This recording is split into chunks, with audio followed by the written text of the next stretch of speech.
Tenemos que volver al Congreso de la Nación. En este momento está hablando el presidente del bloque del Frente de Todos, Máximo Kirchner, a quien vamos a escuchar.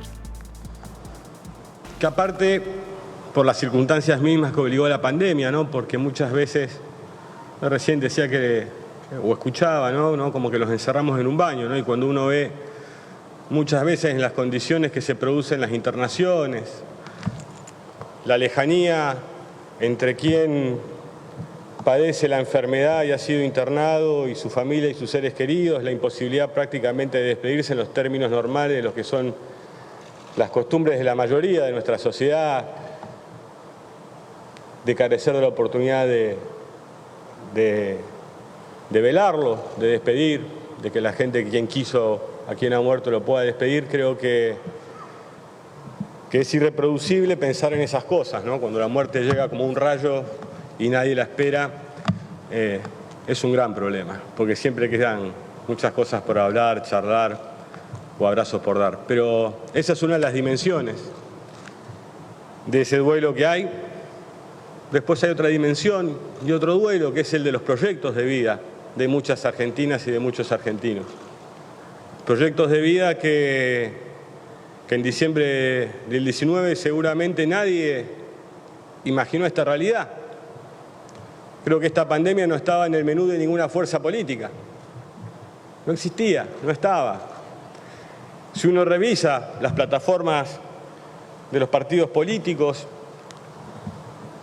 nadie decía en su plataforma cómo enfrentar una pandemia. Es más, no muchos candidatos aparte hablaban de la salud. Uno de los pocos que hablaba de esto, por ejemplo, era el presidente Alberto Fernández, cuando, por ejemplo, dijo en campaña que iba a hacer todo el esfuerzo posible para que nuestras jubiladas y jubilados tuvieran medicamentos gratis. Y allí fuimos para tratar de cumplir con la palabra empeñada, no sin mucho esfuerzo. Sabemos cuál era el estado de la economía, y más con una pandemia que ya se avecinaba, porque veíamos su desarrollo en otros continentes, y allí fuimos con medicamentos gratis, que durante el anterior gobierno se le había retirado, decisión política o decisión económica, pero se le había retirado a miles de abuelas y abuelos que no pudieron tener acceso a los medicamentos durante esos años de la manera que lo habían hecho hasta el 2015 y sí lo pudieron volver a hacer a partir del 2020. También otra persona que escuché muchísimo hablar del tema salud durante la campaña es el hoy gobernador de la provincia de Buenos Aires, el gobernador Axel Kicillof, por ejemplo, que le decía a los bonaerenses que de votarlo iba a poner todo el esfuerzo en terminar hospitales que del 10 de diciembre o del 9 de diciembre a las 0 horas habían quedado en un 85, 90, 95% para ser terminados. Varios de ellos grandes en lugares neurálgicos de la provincia de Buenos Aires. Esteban Echeverría, Matanza, Tuzangó. Y allí fue el gobernador, los intendentes, con el apoyo del presidente y todo su equipo de trabajo, a tratar de a la mayor de las velocidades, porque se aproximaba la pandemia y por eso también, en eso que muchos criticaron como una cuarentena temprana, se olvidan las condiciones en las que había que generar un sistema sanitario que no se viera rebalsado por la magnitud de la pandemia, por la rapidez de la propagación de la enfermedad. A eso luego también se le incorporaron, como bien decía el señor jefe de gabinete, hospitales modulares, respiradores. Incluso en medio, ¿no?, de todo esto hubo que hacer una gran política sobre muchos geriátricos en muchas partes del país que ni siquiera incluso estaban registrados para evitar la tragedia de lo que veíamos en Europa. Puede ser que seamos un país irrelevante, pero en nuestros geriátricos no nos pasó lo que pasó en Europa.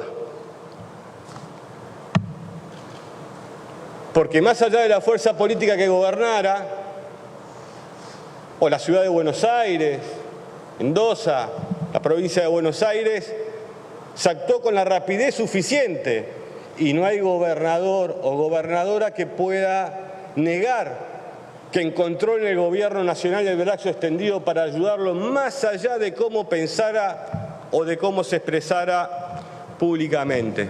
Entonces creo que siempre hay que estar muy abierto a la crítica. Quienes pertenecemos a organizaciones políticas que tienen sus instancias de debate y ámbitos de debate lo sabemos muy bien.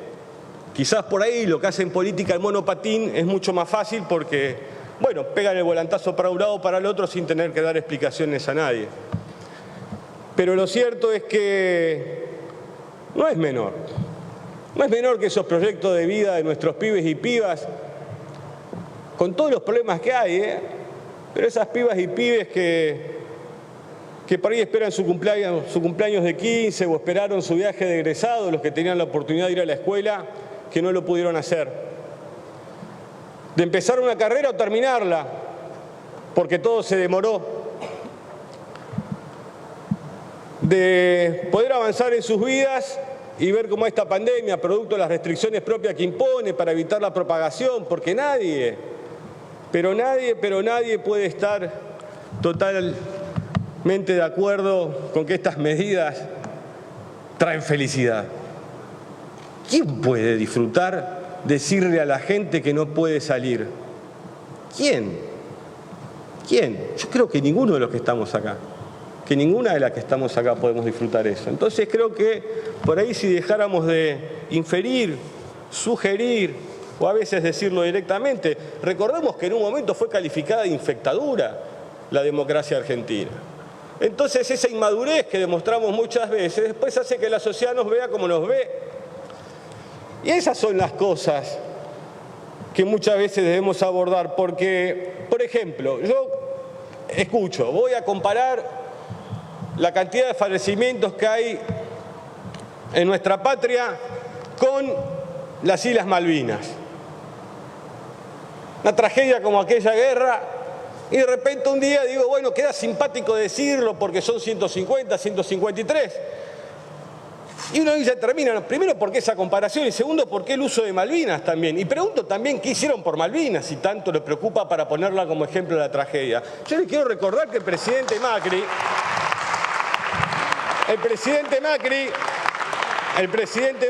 fue el primero de 1983 a la fecha, en su primer discurso de Asunción, en no nombrar las Islas Malvinas. Todos los presidentes que pasaron, y presidentas, lo nombraron. Lo cierto, que también incluso la presidenta de un partido político las ofreció como moneda de cambio por vacunas. Eso lo dijo. No es un invento, no es que uno se levanta. Entonces digo, podríamos estar largamente así. Y la verdad que cuando uno mira incluso que tuvimos que llegar al punto de esperar que una revista extranjera validara una vacuna, habla de la falta de autoestima que tenemos como país. Lo he dicho incluso cuando la expresidenta tuiteó al presidente de Estados Unidos, y dije, no hace falta que lo diga un presidente de Estados Unidos para que sea cierto que el trabajo en una sociedad o el poder adquisitivo del salario de un trabajador o una trabajadora sirve. Tenemos que tener más autoestima como país. ¿O acaso siempre vamos a buscar la validación afuera y no en nuestra propia experiencia? Porque cuando no escuchamos la propia experiencia que tenemos como pueblo, terminamos siempre siendo juguetes de las circunstancias. Yo no quiero un país que sea juguete de las circunstancias o que tenga que ceder a los caprichos de laboratorios extranjeros que con más y con muchísima mezquindad buscan siempre doblarle el brazo al gobierno y también a este Congreso, que votó una ley de vacunas como la que votó y no hubo un laboratorio ni europeo ni asiático que pusiera ningún pero a la hora de poder negociar con la Argentina. Entonces, cuando pasan este tipo de cosas, uno se pregunta, Si así le fue de bien a este laboratorio con el eco que encontró mucha parte de la clase política argentina, ¿cómo no va a ir con el Fondo Monetario Internacional? Porque muchas de las cosas que dicen, que escuché de muchos colegas de esta Cámara, del bloque obviamente que tengo aquí enfrente, son ciertas. ¿Cómo vamos a hacer para exportar más? ¿Cómo vamos a hacer para producir más? Y al mismo tiempo preguntarle, ¿qué vamos a hacer con el Fondo Monetario? Porque si un laboratorio nos obligó a tener que cambiar todo el andamiaje, ¿qué vamos a hacer con el Fondo Monetario? ¿Cómo vamos a poder compatibilizar el desarrollo argentino y la inversión que necesitan diferentes sectores de nuestra industria, que una parte debe ser protegida y la otra parte promovida por las características de los recursos que explotan o que le dan manufactura? Estas son las cuestiones que tenemos que ver. Y nos dicen, no, esto es geopolítica entonces los rusos, los chinos, jugando al TEC todo el día. Jugando al TEC todo el día. Entonces, deberíamos mirar bien, pues digo, para enriquecer la discusión. Y si alguno piensa que es una chicana, pido disculpas, pero les recuerdo, y lo saben muy bien, ¿cuánto le compra PAMI a Pfizer? ¿Cuánto le compró? Cuando dicen que es geopolítica, ¿cómo tengo que entender entonces que el PAMI le compre, por ejemplo, en los 2 últimos años, incluso saldando una deuda que dejó la anterior gestión de 1.400 millones de pesos de remedios oncológicos? 10.000 millones de pesos. Invierte el Estado argentino, vota quien vote, para conseguir esos medicamentos. ¿Eso es geopolítica? ¿Es geopolítica? ¿Saben cuánto le compramos a Gamaleya? 0. ¿Cuánto le compramos a Sinopharm? 0. Entonces, ¿de dónde nace que hay geopolítica detrás de una Argentina que salió a buscar vacunas para poder vacunar lo más pronto a los habitantes de su país? ¿De dónde sale? Este es el problema, porque creo que es como si yo, por ejemplo, mire, avance de Macri y Putin en inversiones energéticas, alimento y comercio. Así es, no es de otra manera. Entonces creo que nos falta entender este tipo de cosas, porque de repente nos encontramos diciendo en esa falta de autoestima, y somos irrelevantes, y somos los peores del mundo, y nunca hacemos nada bien, y machacamos y quebramos la espalda todo el día de la gente diciéndole que nuestro país no tiene destino, que no va a ningún lugar, que no servimos para nada, todo el día, tanto que el diario Clarín el 24 de enero decía, cuidado, que de los 18 a los 60 años, quienes no tengan enfermedades prevalentes no podrán ser vacunados. Yo les quiero dar los datos, y si me dan un tiempito, de aquella etapa esto, que al día de la fecha se han dado 23.722.105 dosis de vacunas, hay distribuidas 26.536.000, un gap de 3 millones. Vacunados con una dosis 18.869.000 y vacunados con 2 dosis 4.852.000. Es verdad, estamos por debajo de algunos países y estamos por encima de otros como Australia. Pasa. Pero les puedo asegurar que se ha hecho un esfuerzo enorme, para tratar de que la Argentina pueda salir de esto de la mejor manera. ¿O alguien piensa que el gobierno quiere que se le mueran miles de personas? ¿Se puede pensar eso? ¿Qué pensás del otro ya cuando entras a pensar eso? ¿Por qué tu cabeza te lleva ahí? Estas son cuestiones, porque por ejemplo en esa irrelevancia que tenemos como patria, un país que no merece ser vivido. Si vamos a ver y podemos ver, recién escuchaba, no recuerdo el número de cuántas semanas dijo el diputado preopinante, estuvieron cerradas las escuelas en nuestra Argentina. Pues yo ¿cuántas? 7 meses. Bien. Y dijo que era la única parte del mundo donde había sucedido eso. La verdad que es un garrón que estén cerradas las escuelas, ¿eh? Lo digo hasta como padre. Mi hijo arrancó primer grado con pandemia, segundo grado lo mismo. Y sí, o alguien tiene dudas. ¿O no vieron que el propio Larreta, incluso que se negó primero a cerrarla, hasta la tuvo que terminar cerrando 9 días para intentar bajar la curva de contagios?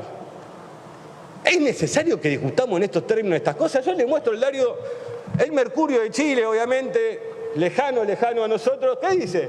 Chile está entre los países que más tiempo han mantenido cerrados los colegios.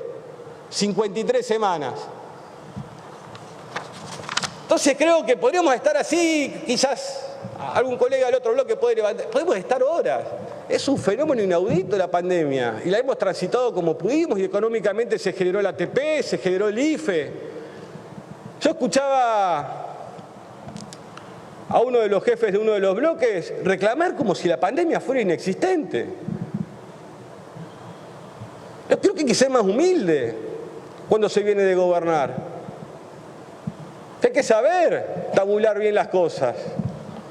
Que es necesario que lo hagamos, porque si no después, no sé, que entramos en episodios. Miren, yo leía hoy las palabras del expresidente Mauricio Macri,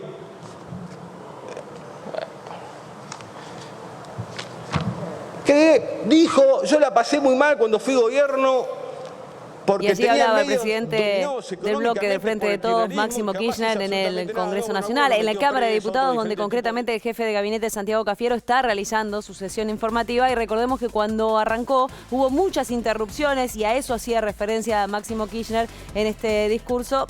Desde la oposición lo han increpado en más de una oportunidad, hubo que interrumpirla incluso por gritos dentro del recinto, y por eso estaba haciendo referencia a que muchos le cuestionaban lo que informaba el jefe de gabinete.